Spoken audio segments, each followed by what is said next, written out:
So hey guys, my name is Pradeep. Welcome to my blog. आज मी करणार आहे अनबॉक्सिंग डिजिटेक वायरलेस मायक्रोफोनची. तर हा मायक्रोफोन मला असाच यूजसाठी मी घेतलेला आहे. माझे आहेत 2-3 प्लान्स. तर मला माईक क्वालिटी चांगली हवी होती. तर मला खूप लोकांनी सजेस्ट केले डिजिटेकचा मायक्रोफोन हा उत्तमरित्या परफॉर्मन्स करतो. तर बघूयात याची अनबॉक्सिंग करून.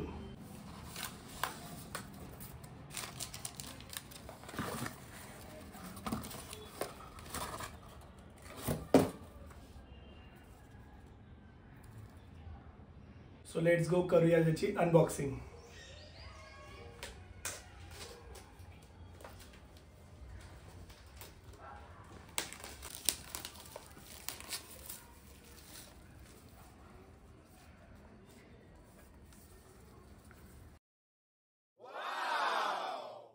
तर याच्यासोबत आलेला आहे ॲक्सेसरीज बॉक्स. हा ॲक्सेसरीज बॉक्स आपण खोलून बघूया थोड्या वेळात. आणि मेन तर डिजिटेकचा हा जो ट्रान्समीटर आणि रिसिव्हरचा बॉक्स आहे खूपच अट्रॅक्टिव्ह दिसतोय.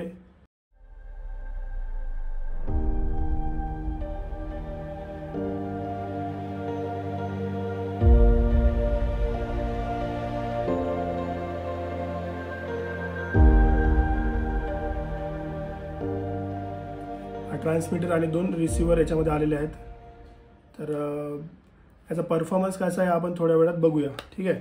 तर आता सध्या याच्यासोबत आणखी आलेले आहे एक मॅन्युअल कार्ड. याच्यामध्ये सर्व डिस्क्रिप्शन असणार प्रोडक्ट रिलेटेड.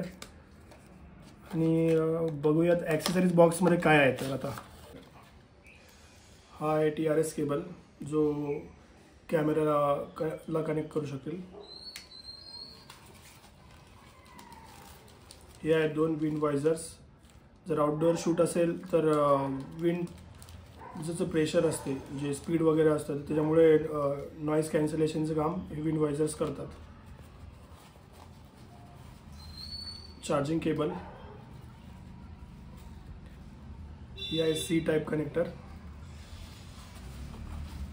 आणि हे आहे lightning plus C type connector. Pouch बघू शकता तुम्ही. पाऊचची क्वालिटी एकदम छान आहे. तर हा आहे त्याचा बॉक्स. आता आपण आतमध्ये बघूया काय आहे. तर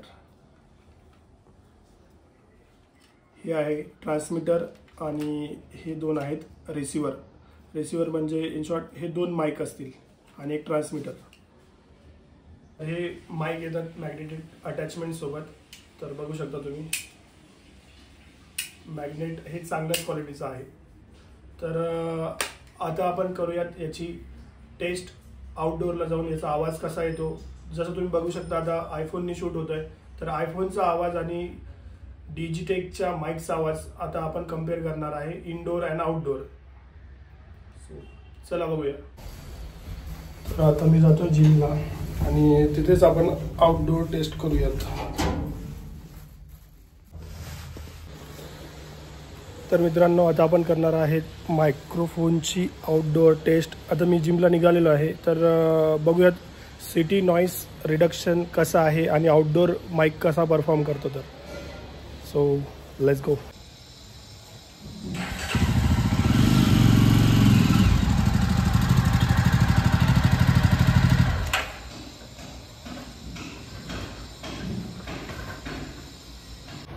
तर आता आपण डिजिटेकचे मायक्रोफोन कनेक्ट करून बघूयात आउटडोअर कसा परफॉर्म देतो. पण हा जो माझा आवाज थोडा बसलेला आहे कारण आउटडोअरला पण आहे. तर आयफोनचं नॉईस रिडक्शन कसं आहे ते तुम्ही बघू शकता. आता आपण ही मायक्रोफोन कनेक्ट करून बघूयात कसा परफॉर्म करतो. तर मायक्रोफोन कनेक्ट झालेले आहेत. आपण आवाज ऐकू शकता. सध्या नॉर्मल मोडला आहेत. आता मी याला नेकला अटॅच करून बघतो.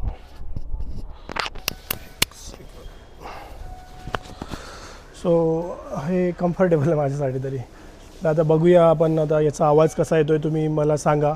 सध्या नॉईस रिडक्शन ऑन नाही आहे. तर तुम्हाला आवाज येतो आहे का आउटडोअरचा किंवा काही नॉईस येतो आहे का ते पण मला कमेंटमध्ये सांगा. तर आता मी नॉईस रिडक्शन ऑन करून बघतो. सो नॉईस रिडक्शन ऑन झालेला आहे. तर काय फरक दिसतोय का आयफोन आणि मायक्रोफोनमध्ये तर ऑब्व्हियसली खूप फरक असणार. आयफोनचा जी रेंज आहे त्याच्यामध्ये खूप फरक असणार. आता याची रेंज कंपनी क्लेम करते 50 मीटरची रेंज आहे, तर ती रेंज पण आपण टेस्ट करून बघणार आहोत या व्हिडिओमध्ये. सो आता आपण करणार आहे डिस्टन्स टेस्ट. सध्या मी किमान 2 ते 3 फुटावरती उभा असेल, तर 50 मीटर ही याची रेंज आहे. तर आपण बघूया किती लांबून माझा आवाज ऑडिओबल किंवा चेंजेस काही वाटतात का. सध्या नॉईस रिडक्शन ऑन आहे, तर मी असा मागे मागे जाऊन बघतो थोडा. तर तुम्हाला वाटलं तर रॅम्प वॉक वगैरे देऊ शकतो. सो आता बघू शकता मी किती लांब आलेलो आहे. लांब येऊन पण आवाजात काही डिफरन्स आहे का, काही येतोय का, तो मला पण कळणार नाही. आता मी जेव्हा व्हिडिओ बघेल तेव्हा तुम्हाला सांगू शकतो. तर तुम्हाला सध्या ऑडिओबल असेल की नाही हे मी कसं सांगू. जर ऑडिओबल असेल तर कमेंटमध्ये मला यस. हां, चला तर एक रॅम्प वॉक करून तुम्हाला दाखवतो परत. सो एक बाजूने गाडी जात आहे, त्याचा आवाज येतोय का. कोणतरी सेल्समन आहे, काहीतरी गोरिल्ला स्क्रीन गार्ड वगैरे विकत आहे. तर इथे बाजूला कन्स्ट्रक्शन पण सुरू आहे. आय थिंक नॉईस रिडक्शन आहे, तर त्याचा आवाज तर यायला नको. So that's all. ही आहे याची आउटडोअर टेस्ट.